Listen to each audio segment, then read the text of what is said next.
bam, hitting the repetition and shit like that. You'd be surprised, but I actually recorded most of these videos all in the same sitting. Just that I enjoy brevity, and I feel like, yeah, it's the way I enjoy shit.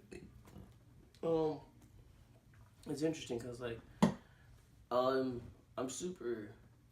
I like research. I like knowing about things. So, my dad was a pastor, and they called him Bookie though growing up because he liked to read a bunch of books, and he actually got into like Christianity later on in his life, and so from my dad, I super like I just even when I didn't like knowledge, I liked knowledge. Even when I was like in a more of a lazier phase or not, I was still more knowledgeable than everyone else. That's just how my dad's just generally.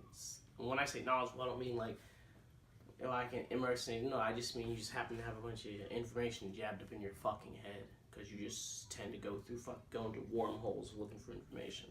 Literally, what the fuck? That's kind of all of when I was going to school in San Francisco back in 2015, between 2015 and the beginning of 2017.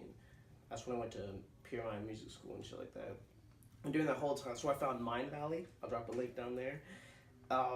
So that's where I came up with like some of the crazy everything. It's like that's kind of like the genesis of some bullshit, and it's hilarious because it's the same low-key bullshit that like, it's like it's not bullshit. It's personal growth stuff. Like it works. I'm noticing that it works, but for me, it's so much more practical now than before. It was just stuff I tried to talk about and tell other people about, introduce people about. Just like, yo, here. Because back then, very rightfully so, my life was fine. It's interesting, I noticed that. I didn't have any real problems. I was just like this kid, Rosie, I wanted to see how the world was. Just got out of the military. Yeah, I had some retarded experiences with girls, like people like, I slept with some prostitutes. I had like different things that like maybe I didn't enjoy, but like I would say for me, I was a pretty solid psychological person then. And then like everything seemed to twist downhill.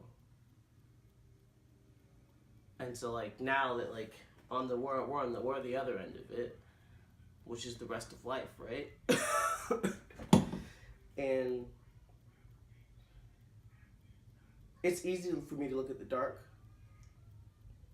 but I have to realize that I've met so many beautiful people throughout my experiences over the last 3 years that I would never ever turn back the clock and redo it again in a different way.